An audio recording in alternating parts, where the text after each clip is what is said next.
अमा सरवर साहब जी, यही माइक खोल दे जी, माइक खोलिए, बटन प्रेस करें। 132 नंबर है जी, बोलें। औज़ुबिल्लाहि मिनश्शैतानिर्रजीम, बिस्मिल्लाहिर्रहमानिर्रहीम, अल्लाहुम्मा सल्लि अला सय्यिदिना मुहम्मदिन व अला आलि सय्यिदिना मुहम्मदिन व बारिक वसल्लम। जनाब स्पीकर, मैं सिर्फ आज इधर कौसार को नहीं बल्कि गलियात को भी रिप्रेजेंट करूँगा। अल्हम्दुलिल्लाह मुझे एक छोटी सी उम्र में मेरे इलाके ने बड़ी तादाद में वोट दे के रिप्रेजेंट किया, मुझे इधर भेजा।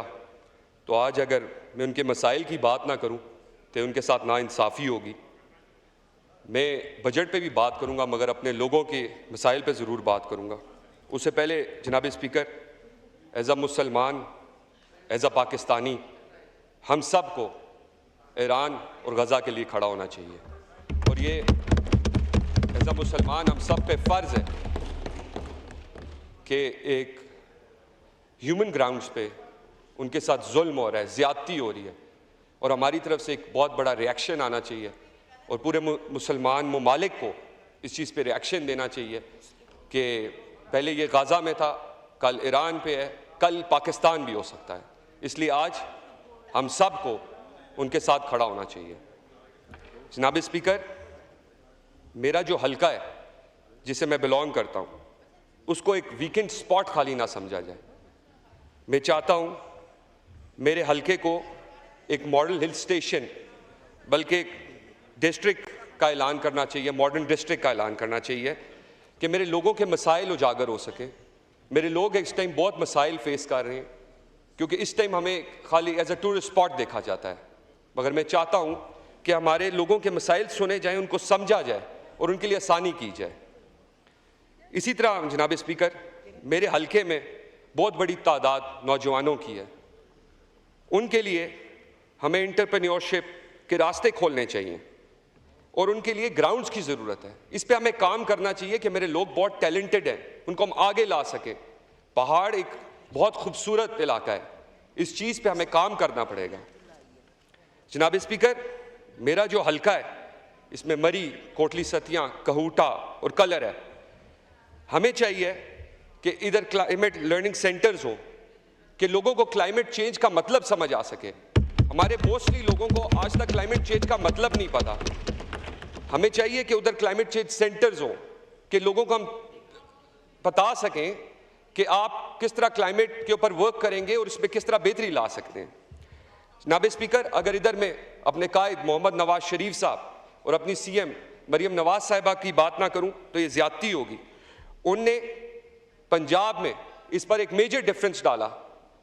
उनने एक सुथरा पंजाब इंट्रोड्यूस किया जिससे पंजाब के अंदर सफाई सुथराई का एक बहुत बड़ा निज़ाम शुरू हुआ है।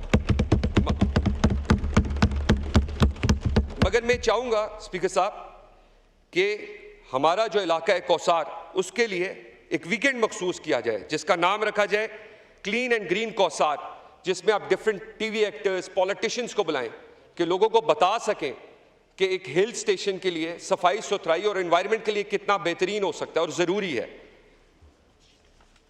जनाब स्पीकर, ये सुन के शायद आप हैरान हो जाएं, बाकी मुअज़्ज़ज़ मेंबरान भी शायद हैरान हो जाएं कि हॉलैंड जैसे मुल्क में साइकिल्स इंसानों से ज़्यादा हैं। तकरीबन 2 करोड़ साइकिल्स हैं, 35,000 किलोमीटर के रास्ते बने हुए हैं।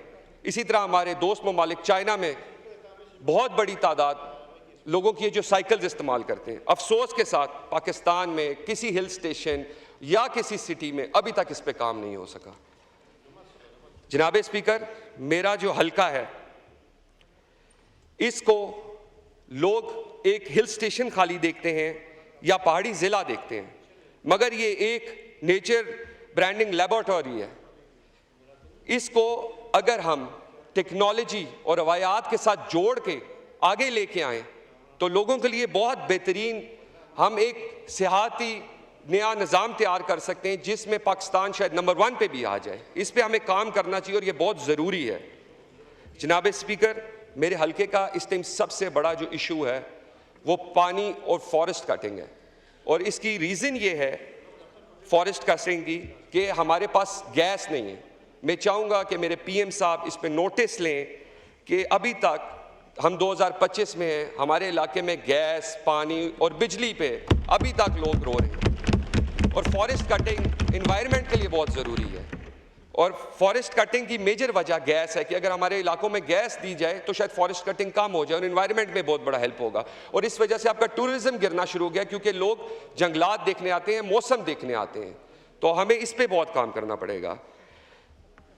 जनाब स्पीकर, अब मैं आपको 2-4 चीज़ें बताऊंगा जो हमारी आखिरी हुकूमत थी। अफसोस के साथ उनने ऐलान किया कि 7 टूरिस्ट स्पॉट्स बनाए जाएंगे।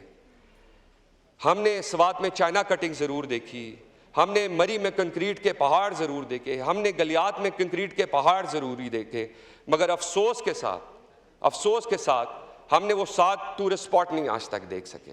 ये एक बहुत अफसोस की बात है जिस पे हम सबको काम करना चाहिए कि एटलीस्ट जो हम कमिट करें उसको पूरा करना चाहिए। आखिरी आपको मैं एक बात बताना चाहूँगा स्पीकर साहब, हमारा एक पंजाब हुकूमत ने प्रोग्राम शुरू किया जो कि डूंगा गली से वाटर सप्लाई लाइन थी, 2.5 अरब रुपया उस पर खर्च हुआ। जो लोग यहाँ क्लेम करते हैं, जो बात करते हैं कि हम मुल्क जोड़ने की बात करते हैं, लोगों को जोड़ने की बात करते हैं, इनने केपी असेंबली में उसके ऊपर एक इशू उठाया और 2.5 अरब की स्कीम स्क्रैप करने की कोशिश की, सिर्फ क्योंकि वो कोसार के लोगों को पानी मिल रहा था। बड़े अफसोस के साथ कहना पड़ता है कि ये बहुत बड़ा जुल्म किया गया मेरे लोगों के साथ। मैं अपने पीएम साहब, उनकी टीम को अप्रिशिएट करता हूँ। उनने भाषा डैम जैसे प्रोजेक्ट्स पे काम कर रहे हैं, मगर स्पीकर साहब मेरे इलाके में पानी की बहुत कमी और हमारे पहाड़ों से मोस्टली पानी आता है। हमें स्मॉल डैम्स पे काम करना चाहिए, हमें स्मॉल डैम्स की बहुत ज़रूरत है, वरना आगे बहुत मुश्किलात आ जाएंगी। पानी एक हमारा बहुत बड़ा ज़ख़ीरा भी और इस पर काम करना ज़रूरी है। आखिर में मैं अपने पीएम साहब, उनकी पूरी टीम को फुली अप्रिशिएट करता हूँ, इस बजट को सपोर्ट करता हूँ। जिस तरह मेरे पीएम साहब ने सरकारी तनख्वाहों में 10% इजाफा किया इस मुश्किल IMF के प्रोग्राम के दौरान और 7% पेंशन में इजाफा किया, मैं इन सब को अप्रिशिएट करता हूँ। Thank you very much speaker साहब, वेरी काइंड ऑफ यू।